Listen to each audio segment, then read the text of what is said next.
wengine ni viongozi. Mnakwamisha maendeleo ya mkoa wa Rukwa kwa sababu ya tamaa ya vyeo.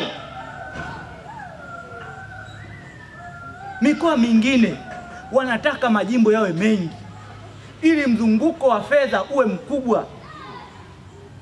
Watu wanaangalia kwamba jimbo likigawanywa, mimi sitapita kuwa diwani, mimi sitapita kuwa mbunge. Unajua pale kutakuwa maendeleo Mtowisa. Jamani, tunafika huko.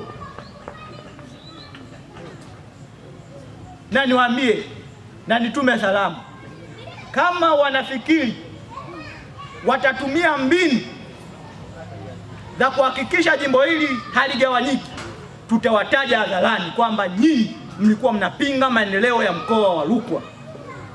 Wananchi watawachagua. Hatuwezi kukaa na wanafiki wa viongozi wazembe ambao wanakwamisha maendeleo, afu wakitoka huku nje wanasema kwamba sisi tunataka maendeleo, wakati tunaona kabisa hawa ndio chanzo cha kukwamisha maendeleo ya wananchi wetu. Ndio chanzo ambacho CCM inakuja kutumia nguvu kubwa kupata madaraka kwa sababu ya viongozi wazembe. CCM ina hazina kubwa ya viongozi.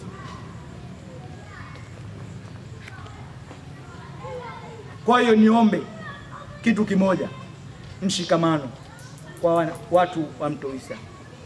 Endeleeni kukipigieni chama. Hakuna mtu mwenye cheo kikubwa zaidi ya nyinyi wote, kwa sababu nyinyi ndio mmetuchagua sisi.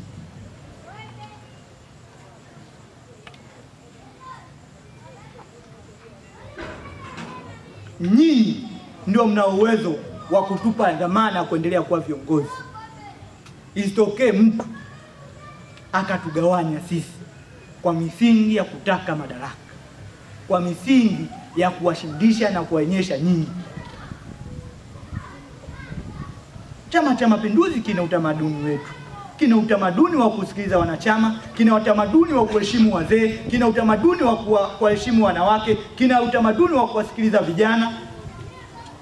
Hakamwe tusifanye viongozi kufanya maamuzi ambayo yanaweza yakazorotesha au yakakiumiza au yakawaumiza hawa walio wengi.